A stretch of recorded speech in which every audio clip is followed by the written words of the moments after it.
Boa tarde novamente, caros companheiros de grupo Taubaté SP. Estamos de volta para fazermos a live sobre a Páscoa. Agora nós vamos falar sobre uma data que está para ser comemorada, né? Mas o que é a Páscoa? Como é que você responderia o que é a Páscoa? A maioria das pessoas pensam que é um feriado, né, onde vai se comer chocolates, ovinhos, né, em forma de ovos, e daí tem o coelhinho da Páscoa, dá-se presentes.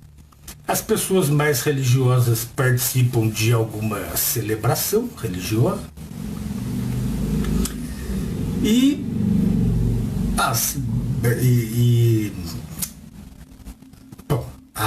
As pessoas religiosas, elas vão comemorar o quê?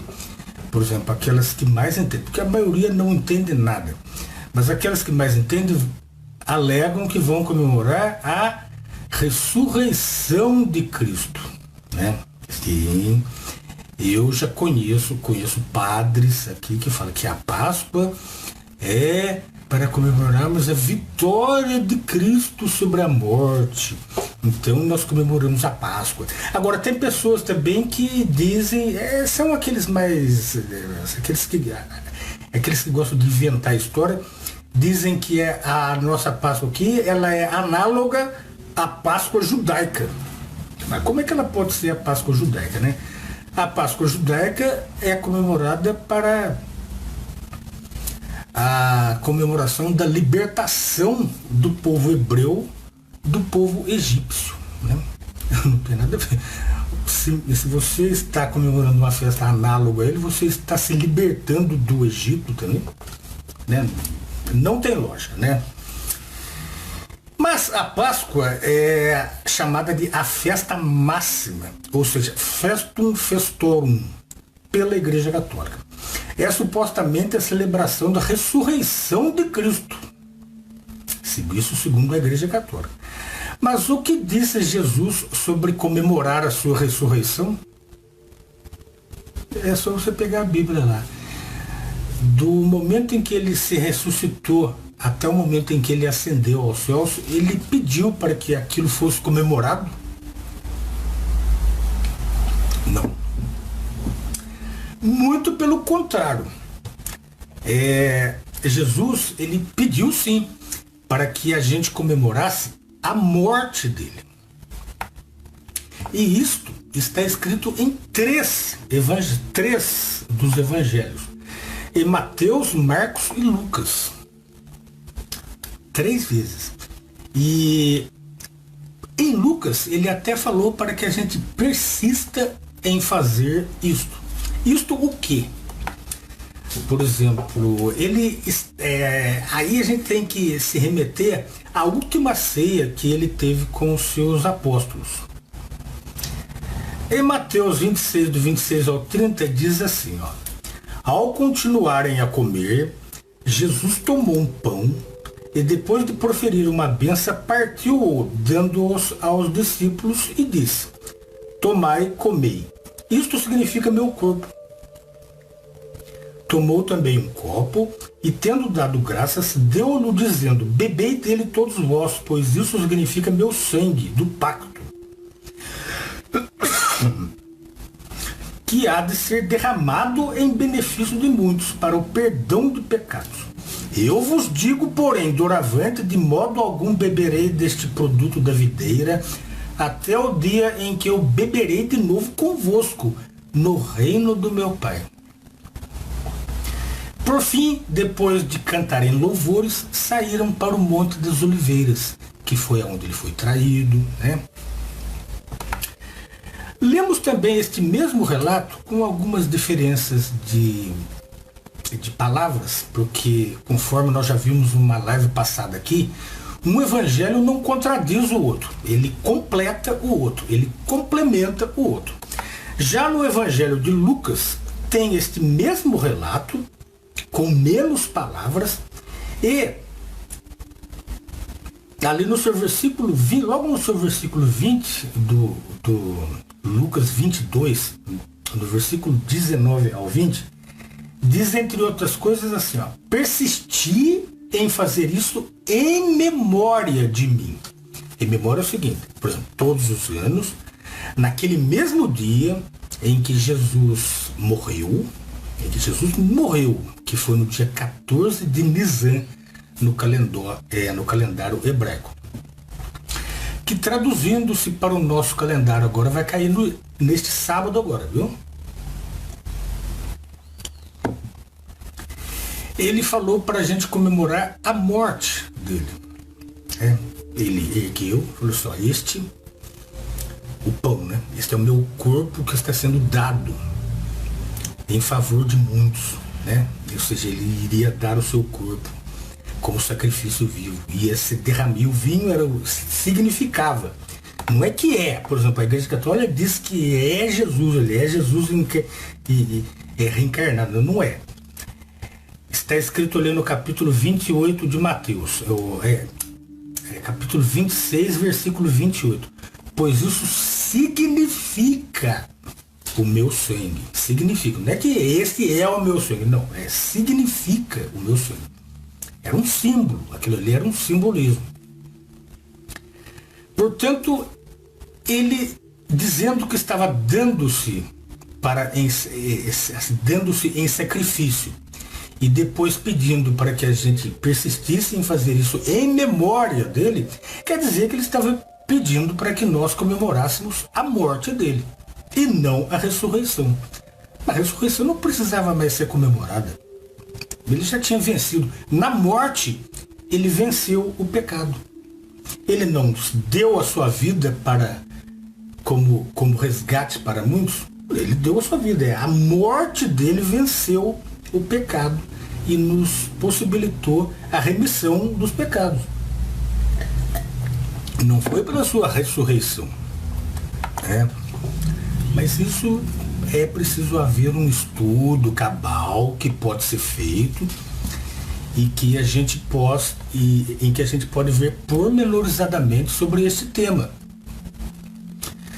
Veja bem, o livro Curiosities of Popular Customs, ou traduzindo, Curiosidades dos Costumes Populares, explica que era diretriz da Igreja atribuir um significado cristão a remanescentes cerimônias pagãs como estas, visto que não podiam ser desarraigadas. No caso da Páscoa, a conversão foi especialmente fácil. A alegria diante do nascer do sol literal e o despertar da natureza diante da morte do inverno tornaram-se a alegria diante do nascer do sol da justiça, na ressurreição de Cristo do túmulo. Algumas das observâncias pagãs que ocorriam por volta do dia 1º de maio também foram alteradas para corresponderem à celebração da Páscoa. Muitos aspectos novos foram acrescentados. Ou seja, essa Páscoa que as pessoas comemoram com ovinhos de Páscoa, e é uma Páscoa que quase ninguém conhece, as pessoas vão comer peixe. Geralmente é uma festa assim, onde não se observa nem mesmo aquilo que Jesus Cristo disse, né? Persistir em fazer isto em memória de mim. Mas eles fazem lá outras refeições com peixes, né? E inclusive agora, por causa da pandemia, essa data foi mudada, né? Ou seja, como é que vai se comemorar uma coisa antes ou depois daquilo? Não, isso não é uma comemoração. Aí estará havendo uma espécie de ajuste, um ajuste mundano motivado por uma situação mundana, né? O que não é possível, né? No sábado, os cristãos verdadeiros vão observar a Páscoa, vão observar e vão comemorar a morte de Cristo, conforme ele pediu, exatamente na hora em que ele pediu, no sábado. Como que isso será feito? Será feito através de uma reunião de pessoas, como era feita há uns 2 anos atrás? Não. Será feito por videoconferência, que é o meio pelo qual os cristãos dispõem hoje para se reunir em videoconferência, assim como fazem todo mundo, né? Menos as igrejas. As igrejas aí do mundo não supriram os seus fiéis aos seus cultos como videoconferência. Eles não supriram. Tem padre, inclusive, que grava a missa. Ele grava a missa, depois posta no YouTube para as pessoas assistirem. E depois esse vídeo é monetizado para ele ganhar dinheiro. A missa. A pessoa pode assistir quando ela quiser, não precisa ser naquele dia também. Isto é alguma celebração? É alguma dedicação? Não. Isso mais se parece com aquelas orações feitas em redes sociais, né? A pessoa grava uma oração e depois espalha ela, fica compartilhando oração. Oração é uma coisa particular, né? Você faz ela na hora e é só você e Deus. Pô, você, sua fé e Deus. Não é para você gravar uma oração e depois ficar espalhando para que os outros falem a mesma coisa. Isso daí é show. Portanto, as missas de hoje em dia, os cultos evangélicos de hoje em dia, eles são shows. Eles podem ser gravados, podem ser vistos a hora que quiser, você pode repetir depois.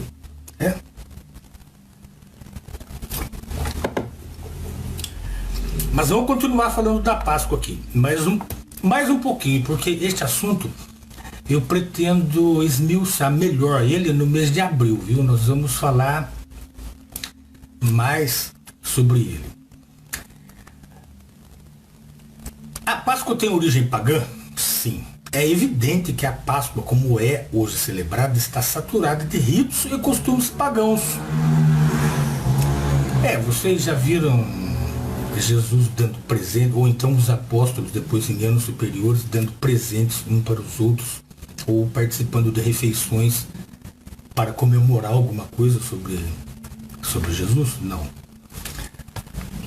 Nem mesmo a morte dele é comemorada desta maneira, certo? Com refeições e presentes, não. Porém, a celebração não tem relação alguma com certos eventos da Bíblia. Por exemplo, a Páscoa atual tem sido considerada a sucessora da Páscoa judaica, um evento bíblico. O livro Curiosities of Popular Custom diz a igreja primitiva, a data da Páscoa era a mesma que a data da Páscoa judaica, porque de fato as duas festas têm origem idêntica. Portanto, não é de admirar que em vários idiomas, como o espanhol, o francês, o grego, o italiano, o português e outros, a palavra usada para a atual Páscoa é a usada para a Páscoa judaica, são iguais ou similares.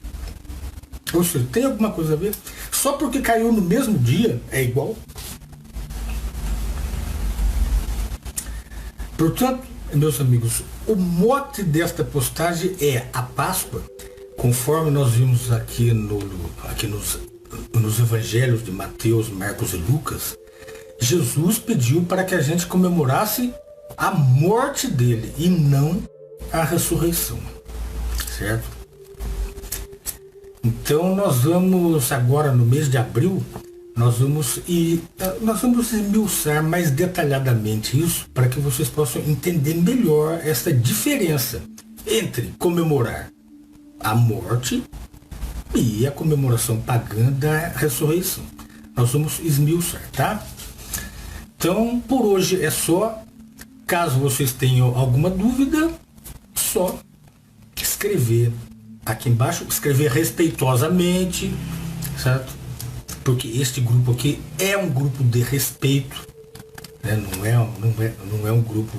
Aqui não é grupo nem para você puxar saco, igual é nos outros grupos aí por aí, e também não é grupo para você ficar polemizando e xingando pessoas. Não é. Aqui não é grupo assim, aqui é um grupo diferenciado, certo? Então, meus amigos, bom domingo a todos.